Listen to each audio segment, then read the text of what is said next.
నమస్కారం అండి, నా పేరు రమేష్. నేను నర్మేట మన గ్రోమర్ సెంటర్ మేనేజర్ను. నర్మేట నుండి వచ్చానండి. మీ పేరు, మీ గ్రామము, మీకు ఎన్ని ఎకరాలు వరి పెట్టారో ఒకసారి మీ వివరాలు చెప్పండి. నా పేరు సాయి కుమార్, మాది అనంతపురం నర్మేట మండల్.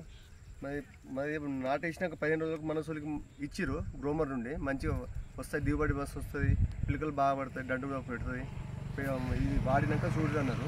వాడిన 4 ఎకరాలకు మంచి పెట్టుబడి తక్కువనే వచ్చింది, పిలకలు ఎక్కువ వచ్చినాయి మనకు. అంటే ఇప్పుడు పోయిన సంవత్సరం కంటే ఈ సంవత్సరం పాలు శాతం ఎక్కువ వచ్చిన కనిపిస్తుంది. బెటరే, కానీ మధ్యలో కొంచెం వర్షాలు లేక దాంతో కొంచెం ఇబ్బంది అయింది. బెటరే, చాలా బాగానే వచ్చింది.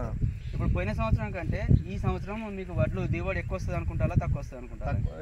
పోయినసారి కానీ ఈసారి తక్కువ ఏం రాదు, ఎక్కువ వస్తుంది. పంట చూస్తే అర్థమవుతుంది. వచ్చినాక కూడా దాని ప్రభావం ఎట్లుంటో తెలుస్తుంది. మంచి దిగుబడి వస్తుంది అంచనా ఉన్నది. మిగతా రైతులు కూడా వాడితే ఎట్లా ఉంటుంది? అది చాలా బెటర్, అది చాలా బెటర్.